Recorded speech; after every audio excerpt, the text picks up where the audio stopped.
incredible field trip yesterday. Good job. I'll go ahead and start my presentation. Just wanted to recognize the fact 2 weeks ago we had our National BIA Wildland Fire and Forestry Conference in Albuquerque, New Mexico. There was a tremendous amount of similarity between a lot of the themes related to that conference and the themes we see here at ITC. But the one common thread was the sheer amount of excitement that I saw with our workforce. Folks are excited about forestry, they're excited about the future, and they're doing some really amazing things out there on the ground, and I see the same kind of excitement here as well. So what I want to do this morning is highlight a couple things. First off, I want to highlight what we're doing with BOFARP and the branch of Forest Resource Planning. For those of you that don't understand the organization back there, the Division of Forestry and Wildland Fire is under the Office of Trust Services. We've got two branches. One is the branch of Forest Resources Planning. One is the branch of Wildland Fire Management. The branch of Forest Resources Planning, these are the guys that do, these are our technical people in terms of forest inventories, inventory analyses, forest management planning. So they do a lot of really, really important work for Indian forestry. Just wanted to highlight some of the things that they've been doing recently this year. The Eastern Alaska Service Center, which is managed by Stacy Holmes. Are you here, Stacy? There she is. They're finishing the Mississippi Choctaw CFI remeasurement. They're doing a new CFI installation at Fort Berthold, installing FIA plots at Tanana Chiefs, remeasuring Menominee CFI this fall, installing a stand-based inventory at Horton Agency, and updating the Midwest Region Stand Exam Manual. So they're doing a lot of really, really valuable work in working with the tribes and the agencies to get this stuff done.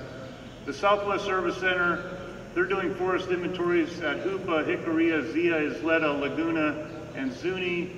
They're doing CFIs at Tule River and Acoma, completed inventories that are ready for processing and analysis at Fort Apache, Southern Ute, and Santa Clara.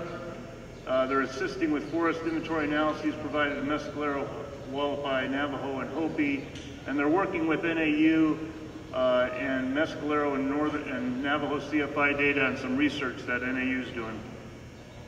And then we've got the Northwest Service Center. They are providing assistance and technical support to Colville, Fort Hall, McCaw, and Northern Cheyenne. They're supporting Yakima CFI and Yakima Stocking Study work. They're providing on-the-ground training and support for Umatilla CFI, and they're getting ready for Skokomish, Fort Peck, and Fort Belknap CFIs. So the branch of Forest Resources Planning is very, very busy these days, and they are fully staffed. They've got a couple vacancies for some biometricians that they're going to be hiring, but for the most part, they've got a full complement of inventory specialists there. The other thing that BOFARP's doing is they are rolling out the FIRST system, which is the Forest Information Reporting Statistics and Tracking System. This is going to replace InfoDat as our system of record for all vital forest inventory records and data. So let's shift over to the branch of fire management. Aaron, you can appreciate these graphics here, kind of old school anchor and flank type pictures. First off, the fuels budget, FY16, we received $43.3 million. That included the $10 million for reserve treaty rights and $4 million for indirect cost support for tribal contracts. To date, basically all the fuels-based funds have been allocated to the region for 16. As far as reserve treaty right lands in FY15, we distributed $10 million to 33 projects nationally. Is this too loud? Am I speaking too close? You guys okay? FY16 funding, the project proposals are going to be due May 2nd, so Aaron wanted me to make that announcement. And then November 7th is going to be established as the annual date for the submissions of all out-year projects. So FY17 and beyond, November 7th will be the deadline for project submissions. Phil mentioned this carryover situation a little bit in this slide I presented at the national meeting a couple weeks ago. It's kind of dramatic, you know, it shows that right at the start of the new fiscal year we carried over about $21 million when you look at all of our forestry and fire accounts.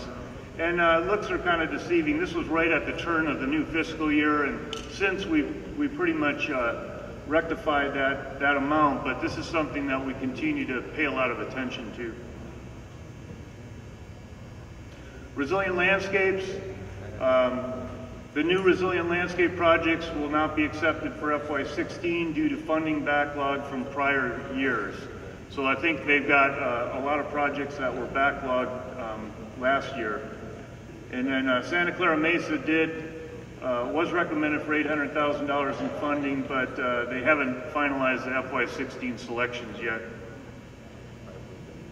Fire training, for those of you, this is my old job at NIFC. Garth Fisher, he's been detailed into the vacant training specialist position at the branch. And we're making some changes to the fire mentoring program. We have the program down at Seminole where we send folks down there to burn every year, but we're going to expand that to other locations throughout the country and other mentoring and training opportunities in the future. Burned area rehab, been some big changes to that recently. Bear projects are now funded for 5 years instead of 3, and the allocations are based on a 5-year average of acres burned instead of the previous DOI competitive process where we had to submit project proposals. In 16, the BIA received $3.6 million in BAR funding, which is 15.2% of the DOI allocation, with an additional $2 million that came out of the forestry projects account, which was not new money. They basically told us we were going to be using $2 million for BAR instead of forest development. So that kind of took us by surprise. An emergency stabilization program, we're limited to $6.5 million in FY16. So here's the obligatory statistics that I always give at all these Chief Forester reports. Bear with me. The forestry budget for FY16 was $54,360,000 when you include all the components: forestry TPA, forestry projects, forest health, the regional oversight, and central oversight funding. However, in the last 3 years, we've seen an increase of about $8 million in forestry project funding, so that's looking positive. We were surprised that we did not get an increase this year in FY16. That was a shock to us, but we're working on out-year proposals to continue working on some increases for the forestry budget. The fire budget is basically double what the forestry budget is at $108 million when you don't include the suppression part of it. That's comprised of preparedness, fuels management, RTRL and resilient lands, BAR, and facilities. The preparedness budget kind of took a decrease in 2012 and 13, but due to TRM, we're back up to a pretty healthy level in preparedness. Timber harvested in FY15, how did we do nationally? Well, we harvested 345 million board feet, but that was down 87 million from the previous year. And we generated $44 million in stumpage revenue to tribes, which was down 17 million from the year before. How do we look when we're looking at our national allowable cut versus what we actually harvested over the last 5 years? And you can see basically we're at about 50% of what our national allowable should be. What does that mean in terms of opportunity cost? Well, the 370 million that we're not harvesting could potentially generate another $48 million in revenue at an average stumpage rate of 129 bucks a thousand in 15, and also a potential for an additional amount of treated acreage of 85,000 acres. And then this is how we stack up from a regional standpoint. This is how the regions compared. This year Pacific was able to meet their AAC accomplishment target, followed by Northwest, Midwest, and Eastern, which were all about 50 to 60%, and then the remaining the remaining regions there. Forest development accomplishments, 11,000 acres planted in FY15, 18,000 acres thinned. We're seeing a downward trend in the amount of TSI acres that are being completed on an annual basis, and I haven't been able to get an explanation as to why that's occurring, but I'd like to find out.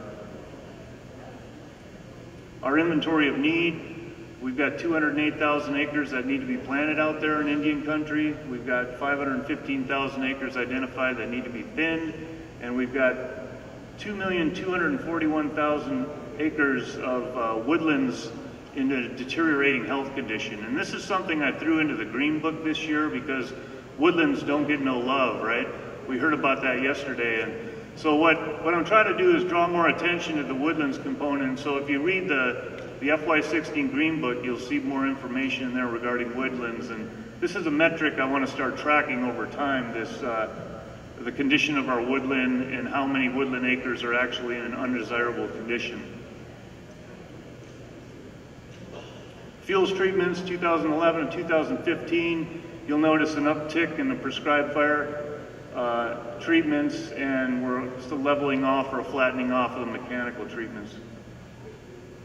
Tribal acres burned, 95 to 2015. 2015 was tied with our biggest year ever in terms of trust acres burned. However, it was the worst year in terms of the relative value of the acres that actually burned. We lost a lot of good commercial timber ground in 15, whereas in 12 it wasn't really valuable timber ground per se. Some of you folks have been wondering about pest management funding, and we're basically at half of the level we were in 2011. We're down to about $620,000 in this program that gets transferred over from the Forest Service to us. That money hasn't been distributed yet. BIA Pathways program, we're committed to financing 45 students annually in both fire and forestry. This includes $5,000 for tuition support on an annual basis, guaranteed summer employment, and then non-competitive placement into a vacancy at their end of their obligation to the Pathways program. Problem is, we're not seeing a whole lot of people apply for these, and we're talking about working with the ITC to determine how we can increase the amount of people that actually apply for these internships. So almost wrapping it up here. I don't know how I'm doing on time, but keys to success, I kind of laid this out at the national meeting. These are Dave Koch's keys to success for Indian forestry, for what that's worth. Number one is filling vacancies. We've got to get people in positions. We get people in positions are going to do good things, and we're going to not have as much carryover to boot. So we got to fill positions. We got to increase the number of forestry and fire interns. You know, right now we've got about 16 total. We want to get that number up to 45. We want to sustain and reward our existing workforce.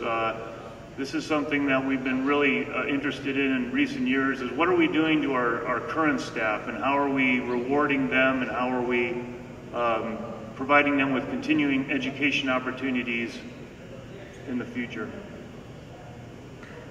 And then once again, the carryover thing, we want to concentrate on spending our money as quickly as we can. We want to resist the desire to complicate things. So yesterday I heard him talking about not calling up the type 1 and type 2 teams for these fires. Keeping things simple, keeping things local is a good thing. And telling our story effectively, and this is my last slide, this is just something that we need to do at every level of the organization, and it's about marketing the organization, it's about marketing what we do in Indian forestry, and it's selling that to the right people back in DC and the right people, our congressmen and our senators and anyone else who will listen to this story. And with that, thank you very much, and I think I'm done.